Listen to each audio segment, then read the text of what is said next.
And just like that, the first week is a wrap. Well, the first 5 days anyway. Welcome to Garden Preserve. I'm Carter. I'm so glad you're here today.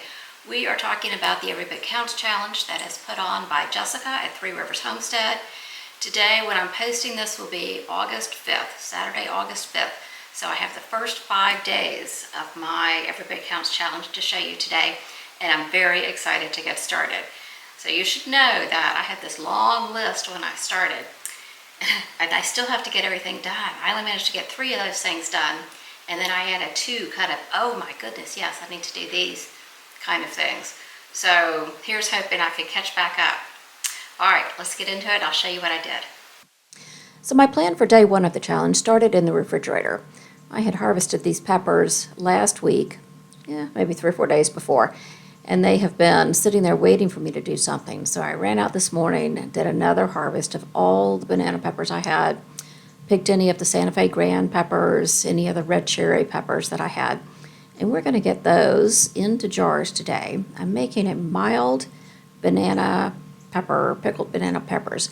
I like to keep kind of mild, medium, and then some really hot peppers, or hot for me anyway. So I'll do some jars that are all the hot cherry peppers, both the red and green mix. Those to me are they're a little hot. And then I'll do some jars that are about half hot peppers and half banana peppers. And these are going to be, as you can see the bowl there, these are probably going to be 85 to 90% banana peppers, which are sweet.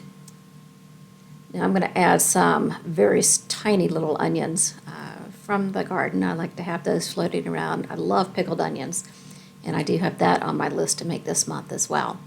And then some garlic that I have from the garden as well.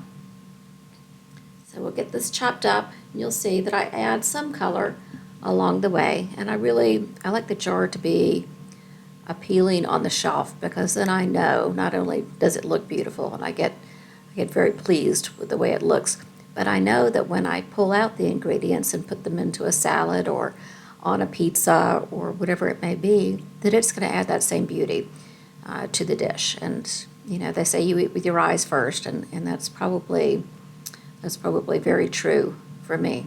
Doesn't mean everything has to be beautiful. You know, some of the canned meats are not so beautiful, but these kind of things I take great pleasure in creating all the different colors. In the last video I did down in the canning pantry, I talked about having a goal of 30 to 36 jars of various pickled peppers on my shelf so that I didn't have to ration to get us through the year. So I think that is mostly still valid. However, as you may remember, I have discovered the hot pepper relish. And so that, I think, now is going to take up some of the slack. These pepper rings, we love them on salads and pizzas and things like that. We used to use them on sandwiches and wraps. But now, this hot pepper relish is just kind of easier for that application. So I think that'll take some of the load off. And my new goal for getting hot pickled peppers, or even these mild ones, on the shelf is really going to be 24 to 30 pints of these. So these take a lot of peppers to make a jar. So it's one of those things that you just have to do weekly, every 10 days kind of thing. And it's probably the easiest thing to do. You can tune out, listen to a video, whatever.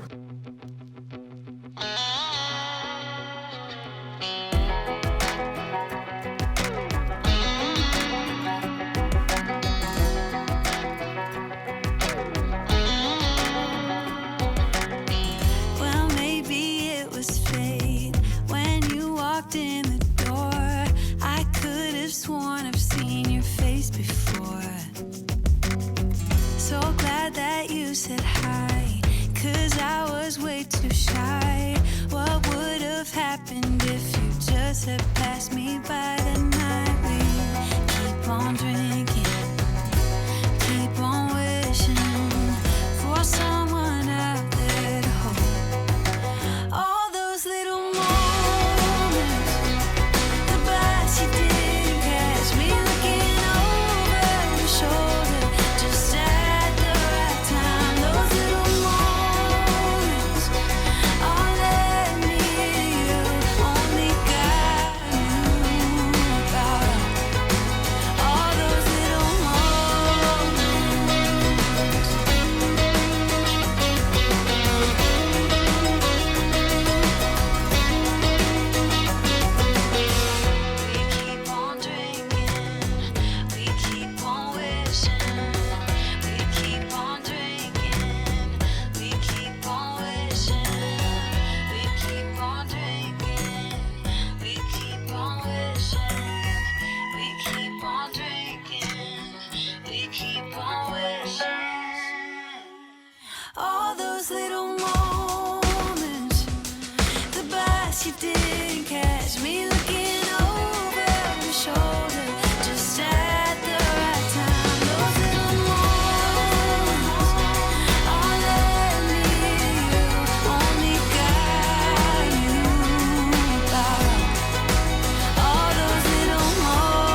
Now it's time for the fun part. Let's get these in the jars and make them pretty.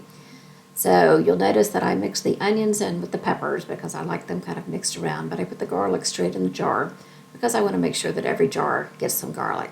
So I thought I was going to get 4 pints out of this. I ended up getting 5, which is always an exciting thing. The brine I use for this one, and really for all of my pickled peppers, is 3 parts vinegar to 1 part water. Sometimes I'll add a little bit of sugar, or in my case I use allulose. Sometimes I'll add some hot pepper flakes. Sometimes I'll add a little bit of pickling spice. Sometimes maybe there's some turmeric, give it some beautiful color. So you can really add pretty much anything you want in terms of spice and seasoning to these. But do try to keep your ratios to a safe level. Because I'm using onions and garlic in these, I'm pretty much a stickler on the 3-to-1 vinegar to water ratio. So we'll get these filled up and into the canner.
So I'm going to use a steam canner on these. I've been using it for just about everything that would go in a water bath lately, and I absolutely love it.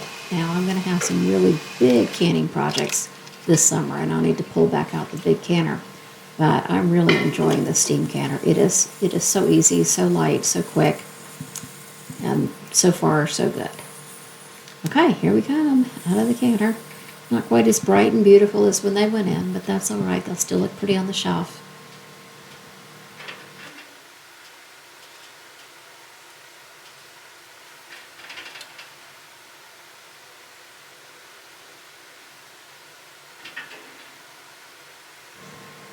And there we go.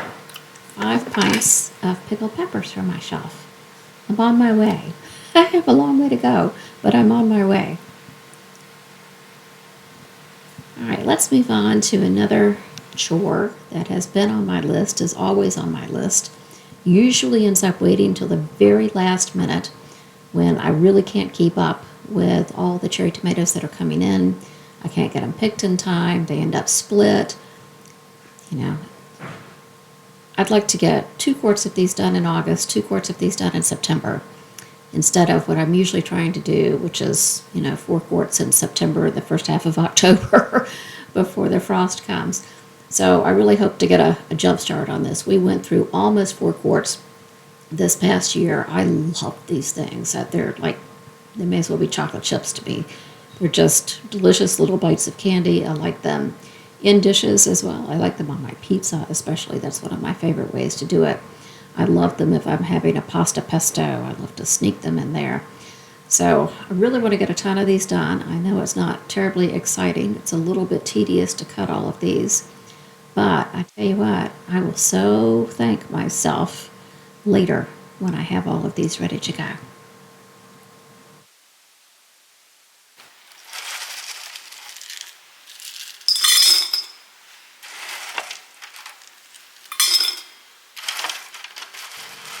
So it's always a little bit of a bummer to me when I see how few I managed to get done after they've been dehydrated.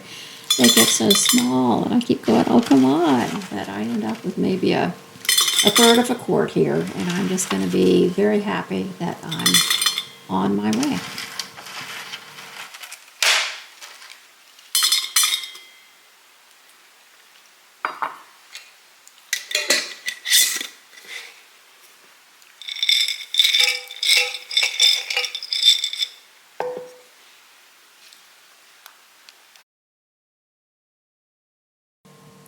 All right, let's move on to the next not so glamorous preservation job that we have to do. And I like to keep some fresh from the garden tomatoes frozen so that I have them for projects during the winter. If something comes up and I think, oh my gosh, I would love to have some fresh tomatoes to make that because I don't have any of that on my shelf, or I'm running out of this, or basically I just want to make some more sauce because I went through more than I expected. So I have had this batch of tomatoes sitting on my dining room table ripening up for the past several days, and I need to do something with them. It's not a large enough batch for me to make anything really at this point.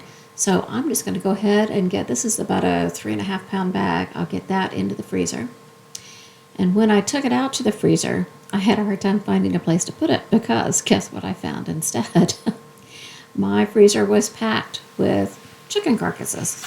So we don't do rotisserie chickens very often, but when we do, I do try to save the carcass for broth. This broth that I'm going to make whenever, and whenever, doesn't come. So whenever happened to be today.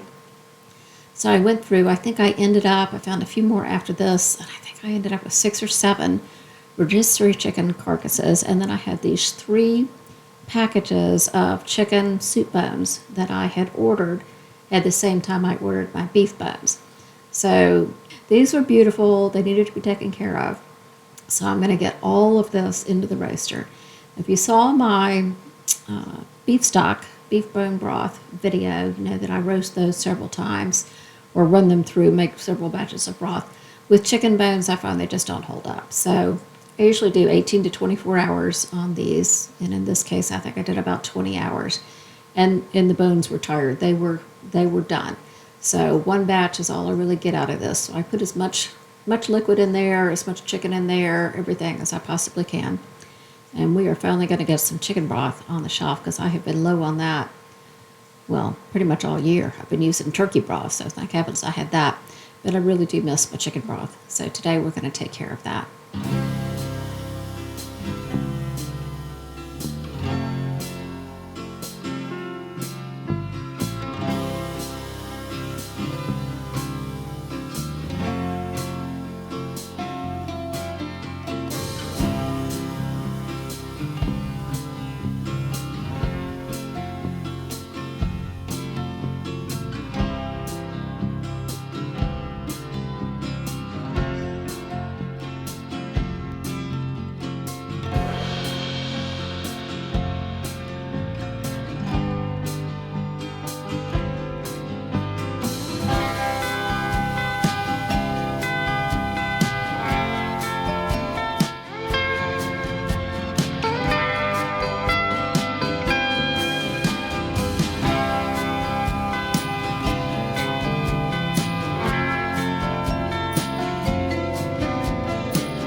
to strain my broth through just a single layer of cheesecloth. A double layer just takes too darn long, but the single layer will get out most of the stuff that can go floating around a jar of chicken stock.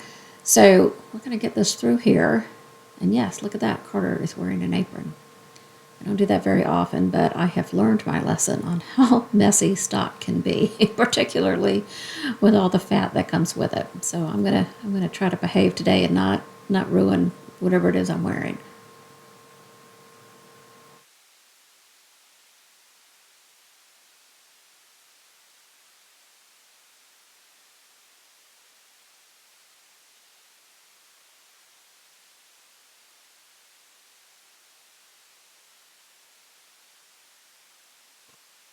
I'm going to skim off some of this fat. I do like some fat on my chicken stock because I think it adds some flavor to have a nice little bit of fat cap on there, but not so much that it bubbles up and breaks my seal, or keeps my jar from sealing when it's in the canner. So I'm going to skim off some of that. We use chicken broth mostly in quarts, but I find also that I need pints of these because I just need it for a gravy. I need it for, whatever, for a recipe. I just need a cup or 2 cups. So I do like to do a lot of pints as well. And if I need to use 2 pints because we want to have a soup and I'm out of quarts, that's okay. But what I don't want to do is open a quart when all I really need is a cup, and then that quart, the remainder, ends up floating around my refrigerator until it dies. So I'm going to try to break it up today and try to find a useful combination.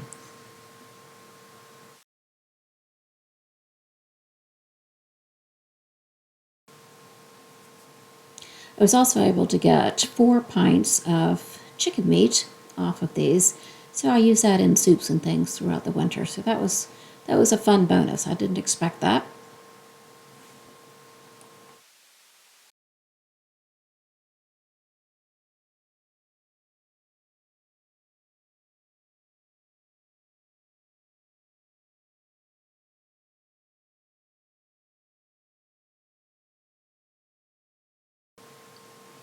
So all of this took, I think it may have been 4 runs through my canners. I don't have monster canners, pressure canners, so I ended up with 6 quarts of the chicken broth, 9 pints of chicken broth, and 4 pints of the chicken meat.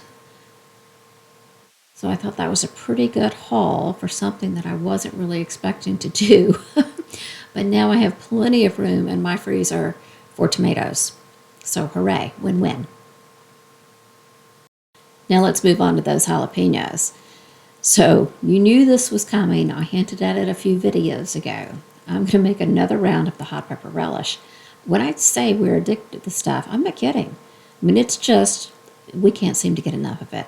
So I'm going to put some more of this absolutely on the shelf, and maybe there will be a 3rd round. I don't know if that's overkill, but we're just going to see how many peppers I have. So all of this is from the garden except those 2 bell peppers back there. Those were from the store. I don't have any red or orange bell peppers coming in right now. Everything's pretty green out there. I think this is going to carry some of the load from the pickled peppers, and I think it's going to be a nice variation for us. This one has a little bit of sweetness to it, and it really is a totally different flavor than the pickled peppers that we use. So I'm excited. If you haven't tried this, at least think about it, because it sure is good. So I'm going to do all my colors, try to keep them separate again as I can so I don't end up with a real brown sauce.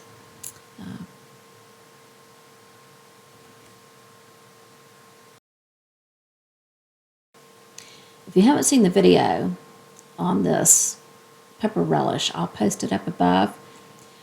This is one that uses the food processor, and it goes so quickly. It is such a joy to be able to use the food processor for a canning recipe. Now, you don't always want that kind of fine texture, but in a relish, of course, is absolutely perfect. So this is a simple one to do. Used up a ton of my peppers, and I am thrilled that I now have it.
And here we go, just like that. It's on the stove.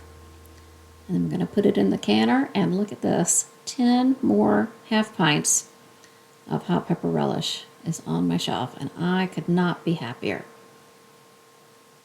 That's what this challenge is all about. Not only taking care of all the produce as it comes in, but making sure that you have everything you're going to want for the rest of the year on your shelf.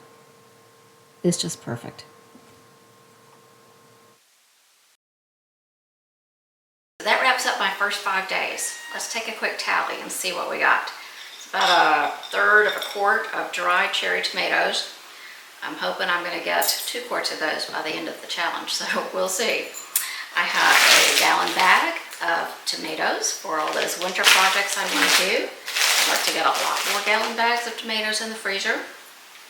I have chicken broth, lots of chicken broth, 6 quarts of chicken broth, 9 pints of chicken broth, and 4 quarts of chicken that I just pulled off the bone, rotisserie chicken.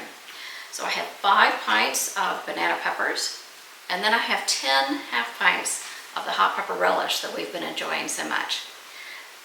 So that's it. How did you do this week? I want you to send me pictures of everything you did. Send me a little explanation. I went through all of that in an earlier video that I think it goes up there. I'll put it up there. So go ahead and send that to me, and I will do my best to get it into the Wednesday upload.